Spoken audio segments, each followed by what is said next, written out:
What's going on, everybody? Welcome to another mock draft here on Untamed Opinion, bringing you a 2021 mock draft with trades 2.0. I did a 1.0 mock draft a few weeks ago. Go check that out. I put the link in the description section down below. I did another mock draft with Fernando. You can check that down below. I'll put the link down below there. That was a lot of fun, where Fernando and I, we went back and forth. We were GMs of every other pick. It was a lot of fun because we threw each other some curveballs, made us think a little bit. It was a lot of fun. Check that out down there. Before we get into it, why don't you go and hit that subscribe button, hit that bell, hit the like button, leave comments. I do read them. I do respond. I want to hear what you think about this draft, and because it's a lot of fun. If you're like me, this is so much fun. I could do this all day, every day. I'm a lot like Colin Cowherd. I could do 100 mock drafts a day, no problem. So let's go ahead and get into it. This is a mock draft with trades. So buckle up, here we go. The first three picks are basically just about cemented in. The first three picks are going to go quarterback. Trevor Lawrence already in there, as you can see. Zach Wilson is the consensus #2 overall pick. And there's a lot of reports. Mac Jones, it could be Trey Lance. Justin Fields seems to have fallen out of favor there with San Fran. So for the sake of this draft, I'm going to put Mac Jones here at #3. So the draft really begins with Atlanta at #4, which is where we're going to get started here. #4, Atlanta could definitely trade back. Either they're going to go Kyle Pitts or they're going to trade back. It's going to be one of the either. So in this particular mock draft, I don't have them traded back because they don't want to trade back too far. And they probably didn't get the value that they want for trading back from the #4 spot. So at #4, the Atlanta Falcons select Kyle Pitts from Florida.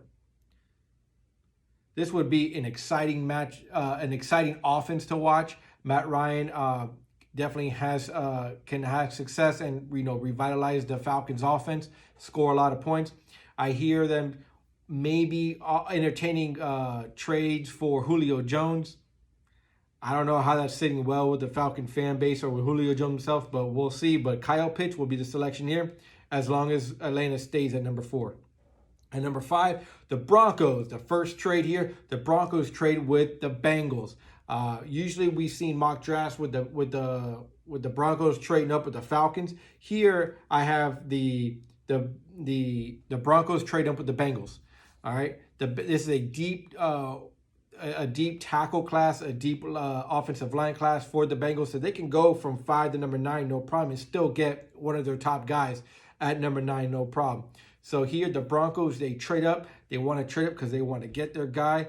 And here at #5, the Denver Broncos select QB Trey Lance. Now, why not Justin Fields here? Justin Fields could very well be the pick here, but why not Justin Fields? Because there's been a lot of reports about his epilepsy and about certain things about Justin Fields. In a recent mock draft I read, he was going to go down all the way down to 32 to the Buccaneers. Don't think he's going to drop that far. But, drafts are so unpredictable. This is an unpredictable thing. So the Broncos get Trey Lance, let him compete there with Drew Lock and see where that goes. At #6, the Miami Dolphins, beneficiary of the Bengals trade. They don't have to worry about Jamar Chase getting selected. So here at #6, they get a weapon here for Tua. At #6, the Miami Dolphins select Jamar Chase. If you've seen my mock draft 1.0, I did put Penei Sewell. That 3-for-1 switch is very, very enticing. They just recently today traded Eric Flowers back to Washington. This is a thing about Robert Hunt moving into a natural right guard position.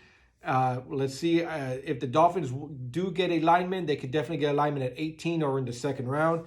That looks like that's where things are heading there.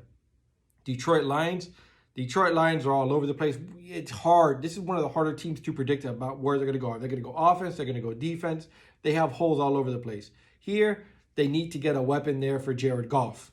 Okay, the weapon they need to get, Jared Goff needs to get a weapon, somebody to throw to. Their top 2 receivers are gone, and Marvin Jones and Kenny Golladay are gone. So here at #7, the Detroit Lions select Jalen Waddle from Alabama. Washington. This is another trade that happens. Washington is desperate for QB. Their QB situation is horrible. You cannot go into your season with Ryan Fitzpatrick as your starting QB without a QB in line, learning, and in the wings, waiting to start to be your franchise either later this year or next year. Look at what Miami did. Miami had Fitzpatrick already, but they drafted Tua to learn right behind Fitzpatrick. I could be critical, and the Dolphins definitely mismanaged that situation in a lot of ways. However, Fitzpatrick is not going to be the future of your franchise. He's a bridge quarterback. He's a mentor and a tutor. He knows that going forward. So you got to be able to draft your QB. With the 4 QBs already off the board, the 5th one here is going to come off the board here at number 5. So at number 8, with the trade with the Carolina Panthers, the Washington National Football Team select Justin Fields. The Cincinnati Bengals. Cincinnati Bengals moved from 5 to number 9, and because of the way the board fell in team needs, they still get their guy. They get a few extra picks somewhere down the road, maybe an extra 3rd or 4th rounder and a pick next year, but they get their guy. They still get their guy that they were going to get at number 5, but they get him at number 9. And at number 9, the Cincinnati Bengals select offensive tackle Penei Sewell. I know that they did sign Riley Reef in the offseason, but that was to a 1-year contract. Here they can, move around the offensive line and do what needs to be done. Elijah Vera Tucker could very well be a pick here because he could play both guard and tackle. But with Penei Sewell, could be an all-Pro Bowl tackle type of player. You could just put him right in there, let the competition on the field play out, and protecting Burrow at all costs is the primary focus of this team. Number 10, Dallas. Dallas needs to fix that defense. I did in a previous mock draft mock Rashad Slater here to this particular team. They do need to get cheaper on the offensive side of the ball and, get the running game going there more with Ezekiel Elliott. They do need to protect Dak Prescott a whole lot better. However, in this particular mock draft, because of the trades, because of the way the board falls out, Dallas really does need to fix up that defense and especially the secondary. So here at number 10, the Dallas Cowboys select cornerback Pat Surtain II from Alabama. The pick here could really be J.C. Horn as well. J.C. Horn, Pat Surtain are neck and neck. It's like 1A, 1B. If they happen to go Horn over Surtain, there's no problem with that whatsoever. They happen to be there. It depends on what cornerback really fits their scheme more. Here, I'm just going to go with Pat Surtain II. They go J.C. Horn. It very well could be there too. At number 11, the New York Giants. The New York Giants, I think, should trade back. Here, they can go offensive line. They could definitely go corner. They could definitely go edge rusher. But here at number 11, I really believe they should solidify that offensive line, create better running lanes and protection, running lanes for Saquon Barkley, protection there for Daniel Jones. They got a good receiver core. They could definitely go receiver here with Devonta Smith. Could be one, but I think they do have a solid receiving core with Golladay, with Sterling Shepard, with Darius Slayton. They could definitely... I've seen mock draft receiver here. I think that would not be the right pick here for this particular team. I think offensive line to solidify that, again, protect Jones in the passing game, open up running holes there for Saquon Barkley, and really, they can definitely go corner. I have mocked a corner here, and I believe in my previous 2 mock drafts, because they could definitely use a 3rd corner. You can never have enough good corners here. But in this particular draft, at number 11, the New York Giants select offensive tackle Rashawn Slater. At number 12, I think if this player is still on the board, the Philadelphia Eagles are going to go ahead and set in the card right away. As long as this player is still on the board, they need to give Jalen Hurts all the tools necessary to succeed and to give him every opportunity to succeed to see if he is going to be the quarterback for the future. So here at number 12, the Philadelphia Eagles select Devonta Smith, wide receiver from Alabama.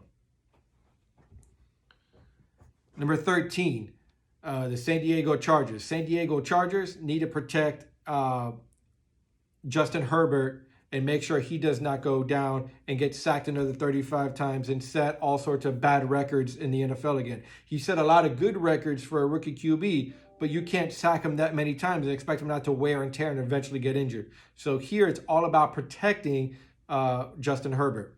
You could go Christian Darrisaw here, but here at number 13, the San Diego Chargers is going to select Elijah Vera Tucker from USC.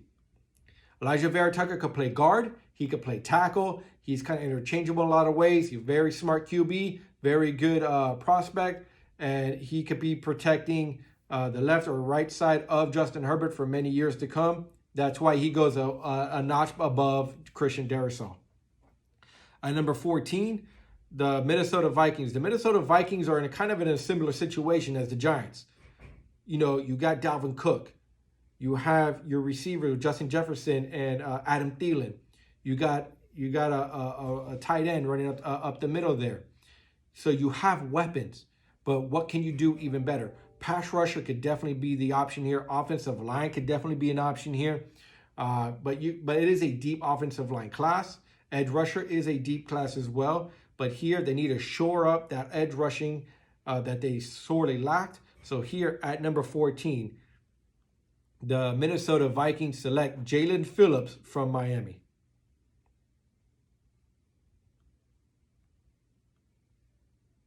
Jalen Phillips has been shooting up the boards lately. He's been having a lot of good press about him. He's going to go in the first round. It's not an if, it's just a matter of when. Here, the Vikings select one of the best rushing prospects in the draft.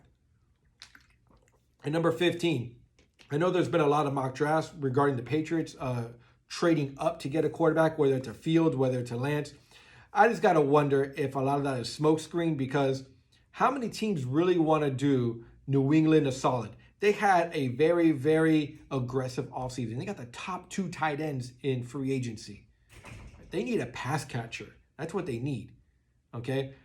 They could definitely go on the defense side of the ball. How many teams really want to do New England a solid? After suffering at the hands of Belichick and Brady for over the past decade and a half, all right? So how many teams really want to do that? So here, the Patriots are not able to move up.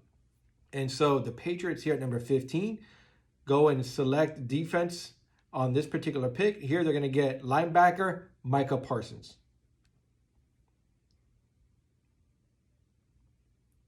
Number 16, this is a gift. This is a dream scenario here for Arizona. Number 16, Arizona needs a corner.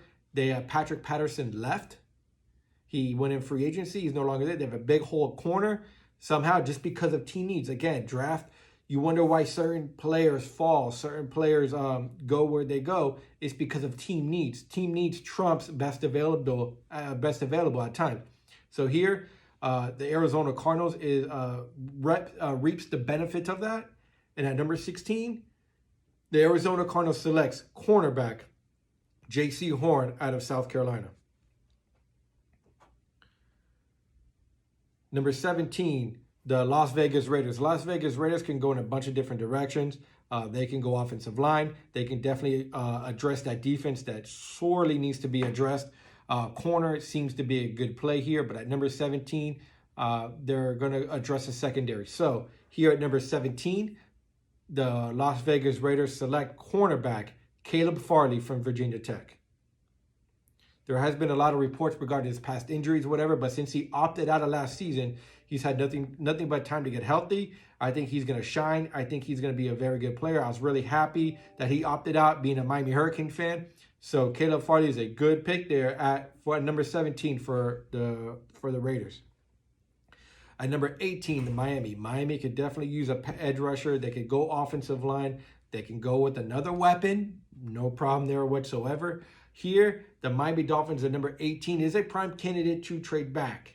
They could trade back, but here at number 18, Miami is going to address the defense. They're going to address the edge rusher there. So at number 18, the Miami Dolphins select edge rusher Kwity Paye from Michigan.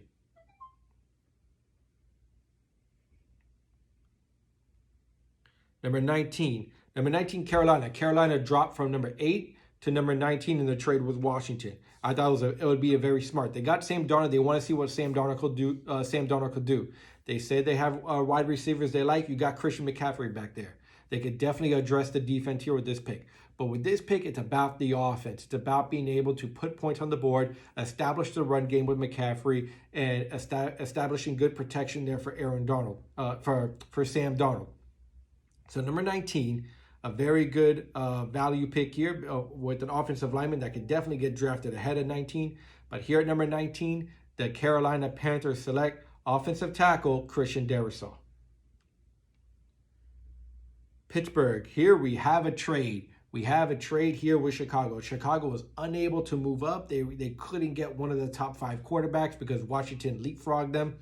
And so did Denver. So Chicago, instead of just sitting there at number 20, which they could, but they make a trade back with Pittsburgh. Pittsburgh goes up from 24 to 20.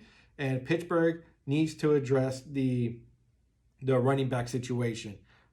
So here at number 20, the running back for Pittsburgh Steelers is Najee Harris. 21. At 21, in this particular spot here, you could, the Indianapolis Colts need to go offensive line. Offensive line needs to be addressed for sure. However, with the top offensive lineman being taken, maybe they go defense. They could go edge rusher. They could go Greg Rousseau. They can go Azeez Ojulari from Georgia.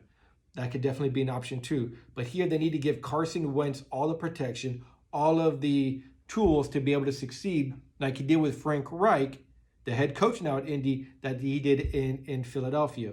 So here at 21, it's all about the line. It's all about establishing that run game with Jonathan Taylor, opening up the passing game with Carson Wentz and those receivers. So here at number 21, the Indianapolis Colts select offensive tackle Samuel Cosmi from Texas.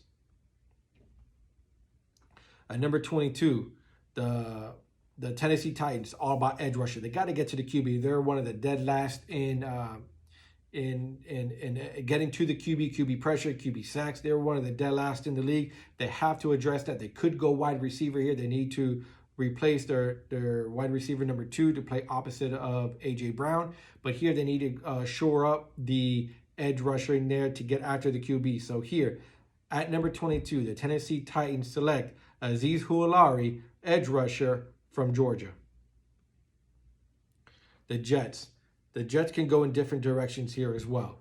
The Jets definitely could use offensive line. They could go running back. They can go receiver. They can go defense. They still have holes to play with. But a QB that they selected here at number 2 with Zach Wilson, what's another best friend? Either an offensive lineman, a tight end, receiver, some kind of offensive weapon or protection.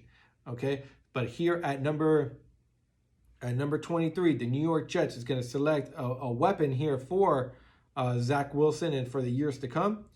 And at number 23, the New York Jets select Travis Etienne, running back from Clemson. At number 24, the Chicago Bears. The Chicago Bears traded back from 2024 because they weren't able to get the QB they need. They need a QB, but they're going to go into the season with Nick Foles and Andy Dalton and see what happens from there. I do believe that they do need to get a player to play opposite of Allen Robinson. They need somebody else to throw to besides Allen Robinson. Allen Robinson can't be the only person to throw to. They could definitely use secondary help, but they can get that in the second round. And they picked up some extra picks with the trade with Pittsburgh. So here at number 24, the Chicago Bears selects wide receiver Rashad Bateman from Minnesota. At 25, the consensus is that Jacksonville will probably go defense. They could go defensive tackle, which is a need here. They could definitely go receiver, somebody to play opposite of DJ Shark, but they did pick up Marvin Jones Jr., so they may not do that. So wide receiver seems to be pretty good going into this year. They could definitely use a tight end, but a tight end may be too much of a reach here in round 1. They do have the first pick in round 2, so they can definitely do that tight end there. Here, I think they are going to go defense. They're going to go defensive tackle. So here at number 25, the Jacksonville Jaguars select defensive tackle Christian Barmore. At number 26, the Cleveland Browns. The Cleveland Browns recently signed Jadeveon Clowney to play opposite of Myles Garrett. Jadeveon Clowney's only on a 1-year contract. To see how he plays out. Could they extend him if he plays really well? Sure, he could. But here, I think the Cleveland Browns are in a position. They're all in. They need to surround.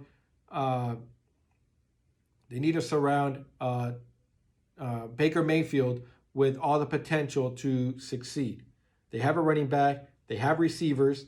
They have a pretty good offensive line. What they need to do is build depth at the linebacker position. So here at number 26, the Cleveland Browns select linebacker Jeremiah Owusu-Koramoah from Notre Dame. One of the reasons why a linebacker there, it's going to be that's a run heavy division there. Pittsburgh, traded up to get Najee Harris.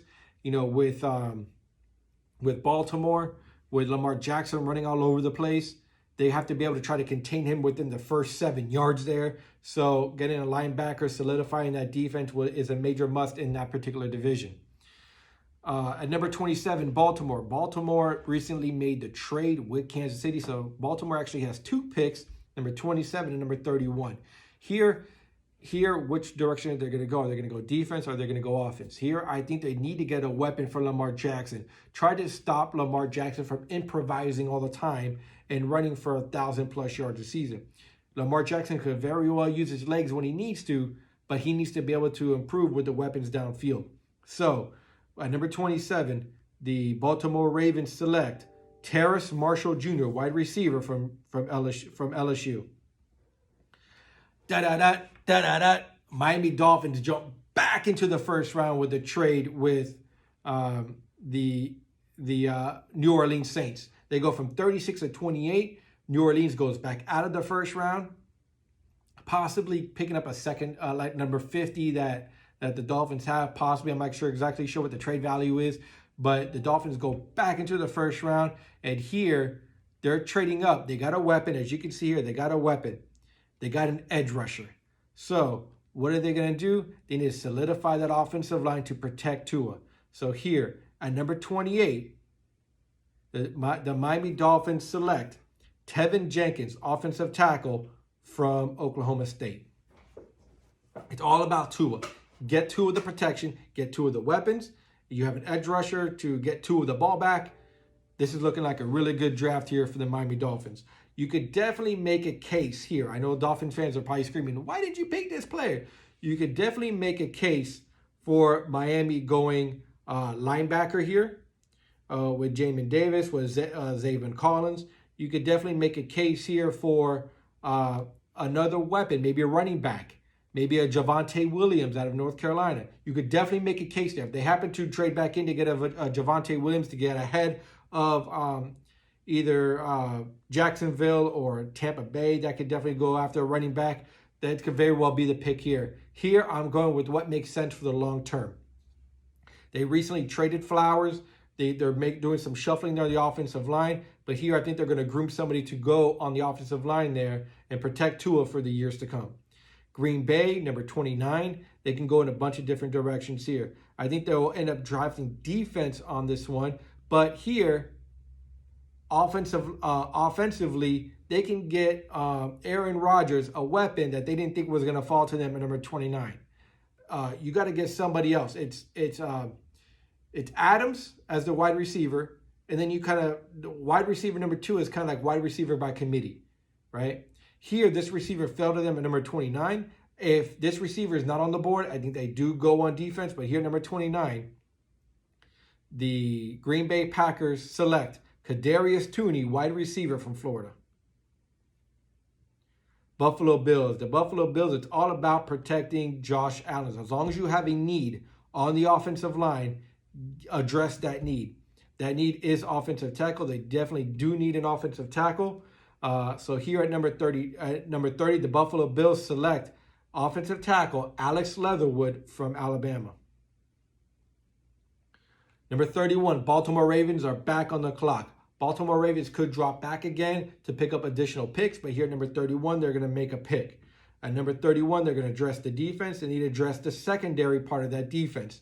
So at number 31, the Baltimore Ravens select safety Trevon Moehrig from TCU.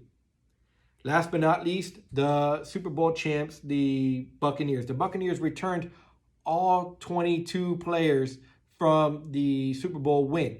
That's really unheard of in this day and age, especially with free agency and players getting paid. So this is, in a sense, a luxury pick to build depth in case of injury or in case something happens. This is to build depth. And where do they want to build depth at? I think one of the places they could definitely build depth at, and a great value here, is at corner. So here at number 32, the Tampa Bay Buccaneers select Greg Newsome II, corner from Northwestern. So that concludes the one-round mock draft with trades here on Untamed Opinion. What did you think? What did you like? What didn't you like? What would you have done differently? Leave your comments down below. Subscribe, because I'm going to do a recap of the actual real draft coming up this weekend with Fernando next week. And you definitely don't want to miss that, because we're going to have a lot of information to share with you. So until then, enjoy the draft. We'll see you next week.